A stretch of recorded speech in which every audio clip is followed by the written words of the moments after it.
Hi, ladies and gentlemen. Welcome once again to Ancient Epics, the place where the greatest stories of humanity come back to life.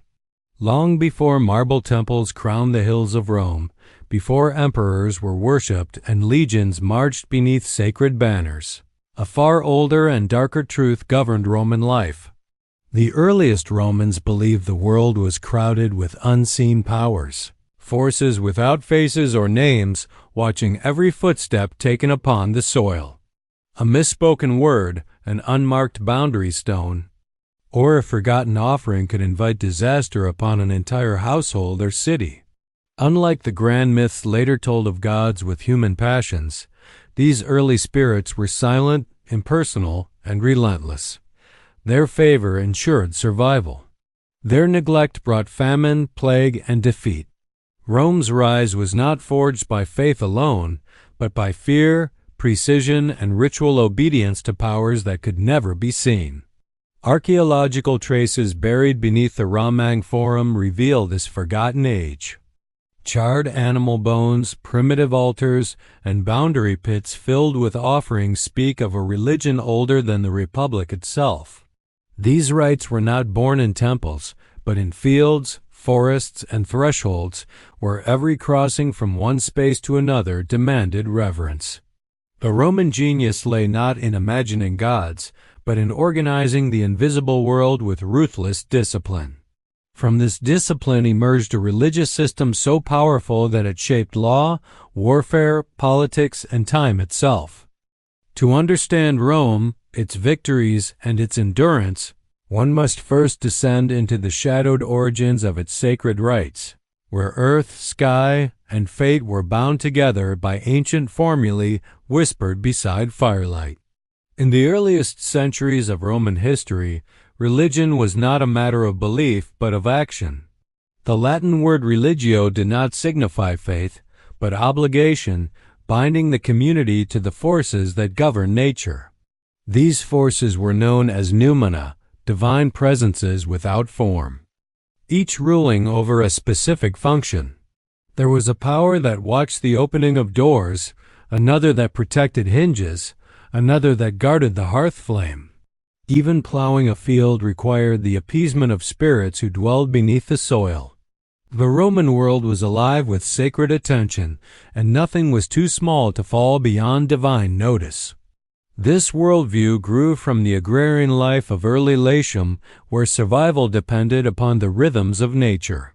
The cycle of sowing and harvest, birth and death. Daylight and darkness shaped ritual calendars long before written history. Excavations on the Palatine Hill have uncovered hut foundations dating to the 8th century BCE, confirming ancient traditions that Rome began as a cluster of pastoral settlements. In these huts, family heads served as priests, offering grain, milk, and wine to household spirits known as the Lares and Penates. These rites were performed not for devotion, but for balance, ensuring harmony between the human and unseen realms. The Roman sky itself became a sacred text. The movement of the sun, moon, and stars governed the calendar and the timing of rituals. Early Roman priests carefully observed celestial patterns, dividing the heavens into sacred regions. Lightning, especially, was feared and revered, believed to be a direct message from Jupiter, the sky power. A thunderclap at the wrong moment could invalidate political assemblies or military campaigns. This fusion of astronomy and ritual created a civilization where even time was subject to divine regulation. As Rome expanded, it absorbed the religious customs of neighboring peoples. The Etruscans to the north left the deepest mark upon Roman ritual practice. Masters of divination, the Etruscans taught the Romans how to read the will of the gods through the examination of animal entrails, particularly the liver. Bronze liver models discovered at Piacenza reveal a complex map of divine domains, each section assigned to a god. Roman priests, known as haruspices, inherited this sacred science, consulting it before major decisions. Through Etruscan influence, Roman religion gained structure, hierarchy, and solemn ceremony. From the Greeks came mythology, narrative, and divine personality. Greek deities crossed the sea and were reborn with Roman names and duties. Zeus became Jupiter, Hera became Juno, and Athena transformed into Minerva. Yet Rome did not merely copy Greek religion. Greek gods were storytellers' creations, while Roman gods were administrators of cosmic order. Myth was secondary to ritual correctness. What mattered was not what the gods felt, but whether rites were performed with flawless precision. A single mistake required the entire ceremony to be repeated, for error invited divine displeasure.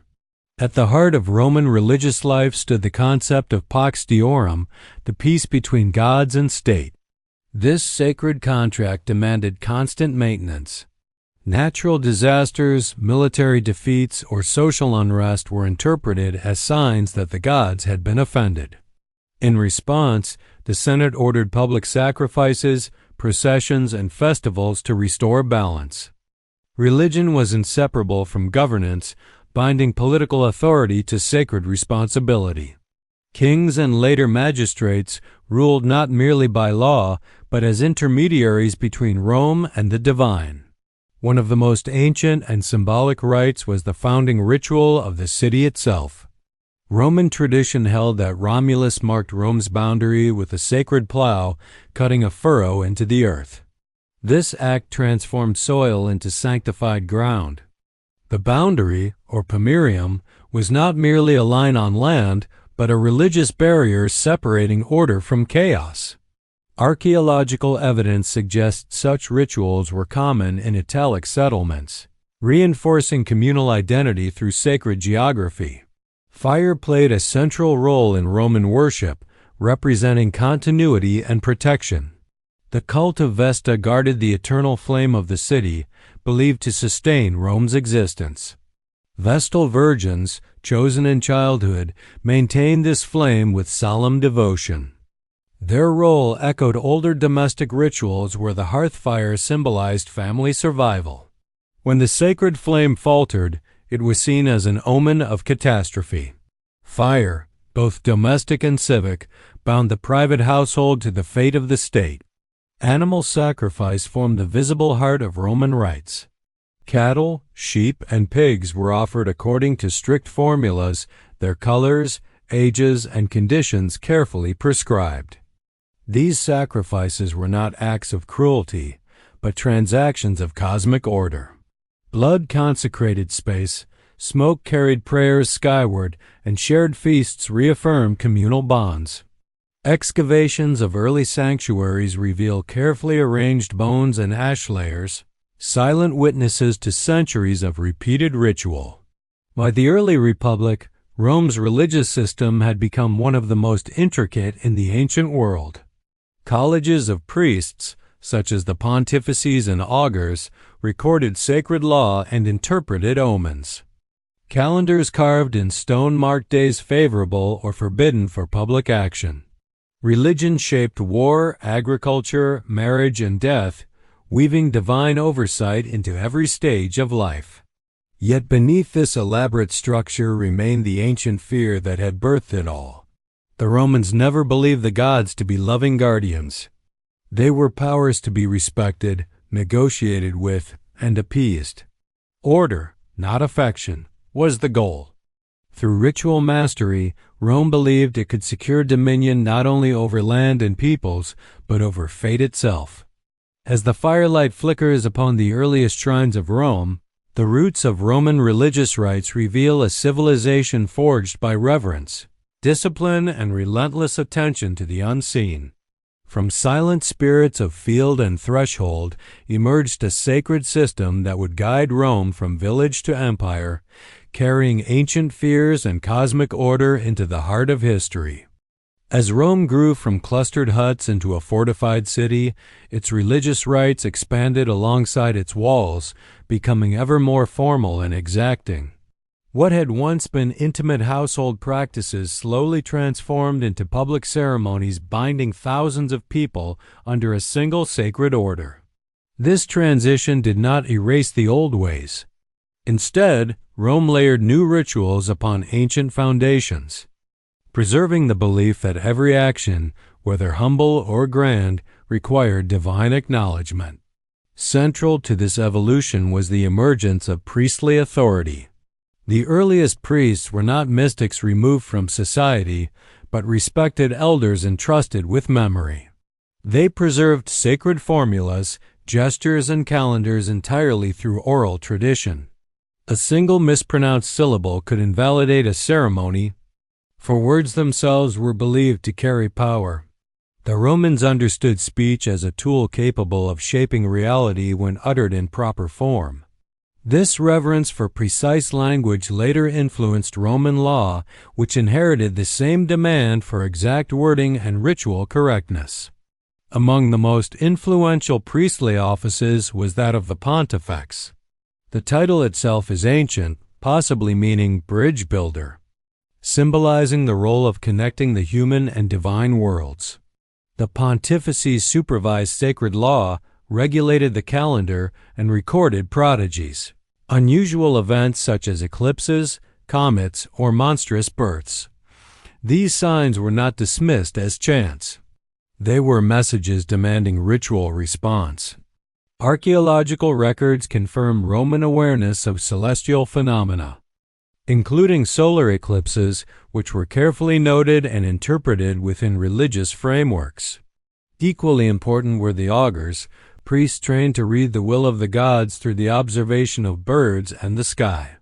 They divided the heavens into invisible sectors, a practice inherited from Etruscan tradition.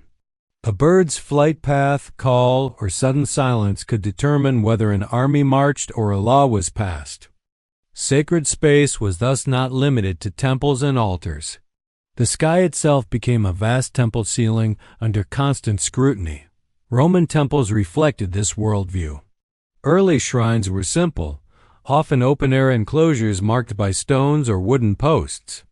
Over time, they evolved into monumental structures, yet their orientation remained deeply symbolic. Many temples aligned with cardinal directions or significant solar events, reinforcing the connection between ritual and cosmic order. Excavations reveal that some sanctuaries were deliberately placed near springs, groves, or hilltops, locations believed to be naturally charged with divine presence. Festivals structured Roman time as firmly as laws structured Roman society. The religious calendar, refined over centuries, governed when courts could meet, when armies could fight, and when marriages could occur. Certain days were marked as dies nefasti, forbidden for public business, while others were auspicious. These designations were not arbitrary. They reflected ancestral memory, seasonal cycles, and astronomical observation. Even the length of months and the insertion of intercalary days fell under priestly control, giving religion direct influence over time itself. One of the most ancient and revealing rites was the Lupercalia, held near the cave believed to have sheltered Rome's legendary founders. This ritual, rooted in pastoral tradition, honored fertility and purification. Young men ran through the streets, striking passers-by with strips of goat hide, a symbolic act believed to promote health and fertility. Though later generations struggled to explain its meaning, archaeological and comparative evidence links it to pre-urban shepherd rites common across the ancient Mediterranean. War, too, was deeply religious. Before any military campaign, priests sought divine approval through sacrifice and divination. The declaration of war followed strict ritual forms, performed by priests known as the fetials. They cast a spear across enemy territory, transforming political conflict into sacred action. This rite emphasized that war was not merely a human choice, but a matter of cosmic justice overseen by the gods. Victory confirmed divine favor. Defeat signaled ritual failure. The treatment of foreign gods further illustrates Rome's religious pragmatism. When encountering new peoples, Rome often adopted their deities through a process known as interpretatio Romana, identifying them with Roman gods. This practice did not diminish Roman tradition, but strengthened it, integrating new divine forces into an expanding sacred order. Temples to foreign gods were built in Rome itself, acknowledging that divine power existed beyond Roman borders. Burial rites also reveal the ancient Roman understanding of the sacred. Early Romans feared the restless dead, believing improper burial could unleash malevolent spirits known as lemures. To prevent this, families performed careful funerary rituals, offering food, wine, and prayers. Cemeteries lay outside the city's sacred boundary, reinforcing the separation between the living and the dead. Archaeological discoveries of grave goods, including lamps, coins, and household items, attest to belief in an afterlife shaped by ritual observance. Over time, philosophical ideas began to influence Roman religious thought, particularly through contact with Greece.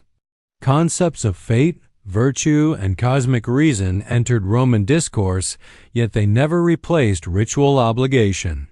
Even as intellectual elites debated the nature of the gods, public rites continued unchanged. For Rome, stability depended not on belief, but on continuity. This unwavering commitment to tradition explains the remarkable endurance of Roman religious rites. When crises struck, Romans did not abandon their gods. They multiplied rituals.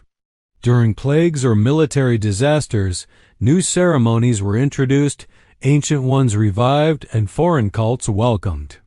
The past was not discarded but summoned, for ancestral rites carried the authority of survival itself.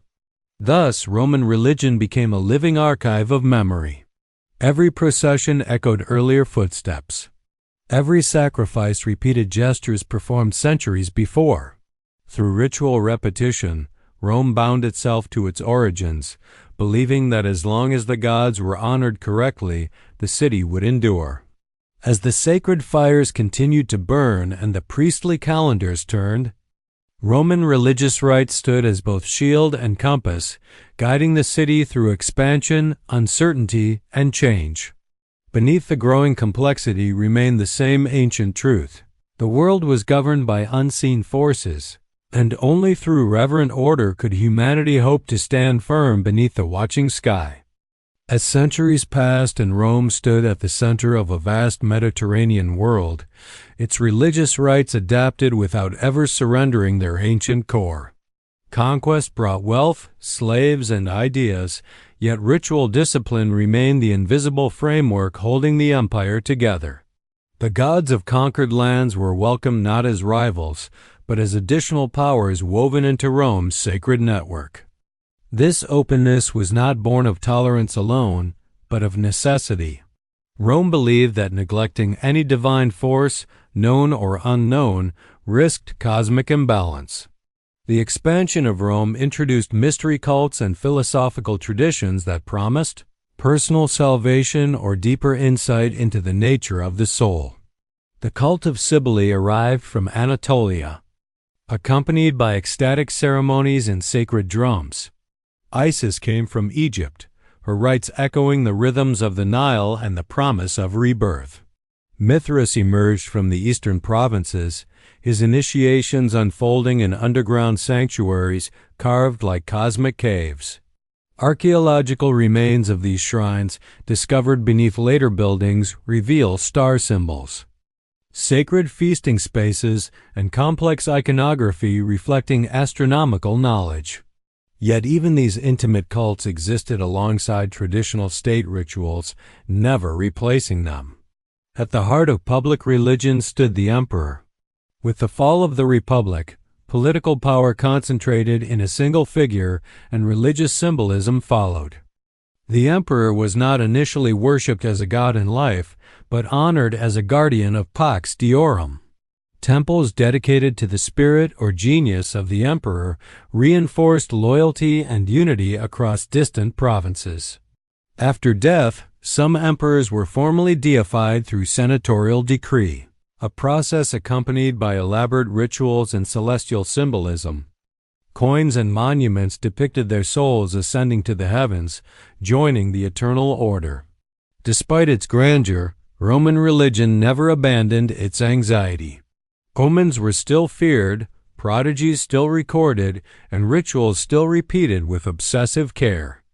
Ancient historians describe how earthquakes, eclipses, or unusual animal behavior sent priests scrambling through sacred books to identify the proper response. One such collection, the Sibylline books, was consulted only in moments of grave crisis. These texts, kept under strict guard, contained instructions for appeasing the gods when ordinary rites failed. Their existence reflects Rome's belief that catastrophe always carried a religious cause. The landscape of Rome itself became a living shrine. Roads followed sacred routes first marked by ritual. Bridges crossed rivers believed to house divine spirits, requiring offerings before construction. Even sewers were consecrated, acknowledging the sacred nature of water in all its forms. Archaeological studies of Roman engineering reveal inscriptions and deposits placed at key points, silently invoking protection from unseen forces. Family religion remained just as vital as state ceremony. Within every home stood a small shrine, the lararium, where daily offerings honored ancestral spirits. These domestic rites linked generations, reinforcing moral duty and social continuity. Birth, marriage, and death were all marked by carefully prescribed rituals, ensuring that each transition occurred under divine oversight. The Roman fear of ritual neglect extended into private life, shaping behavior with quiet authority. As Christianity began to spread through the empire, Roman religious structures faced their greatest challenge. Christianity rejected sacrifice and the multiplicity of gods, offering a radically different understanding of the divine. Yet even as Christian belief expanded, Roman ritual habits endured. Public festivals, sacred calendars, and ceremonial processions continued, sometimes adapted into new forms. The transformation was gradual, not abrupt. Ancient rites faded slowly, their gestures absorbed into emerging traditions. The fall of Rome did not end its religious legacy. Roman ritual thinking influenced medieval law, ceremonial kingship, and the organization of sacred space. The idea that order must be ritually maintained echoed through centuries, shaping institutions long after temples crumbled. Excavated altars, inscriptions, and ritual tools still emerge from the earth, reminders of a civilization that sought to master faith through reverence and precision. In the flickering memory of ancient fires, Roman religious rites reveal their true purpose. They were not expressions of blind devotion, nor mere superstition. They were a disciplined response to a world perceived as fragile and unpredictable. Through ritual, Rome imposed meaning upon chaos, transforming fear into structure and uncertainty into sacred order. From humble hearth offerings to imperial ceremonies beneath open skies, the origins of Roman religious rites tell the story of humanity's enduring desire to stand in harmony with unseen forces. In this ancient balance between earth and heaven, Rome found the strength to endure for centuries, leaving behind a sacred imprint upon history itself. If these ancient voices touched your heart today, please consider subscribing to Ancient Epics and ringing the bell so you never miss the next forgotten tale. Thanks for watching.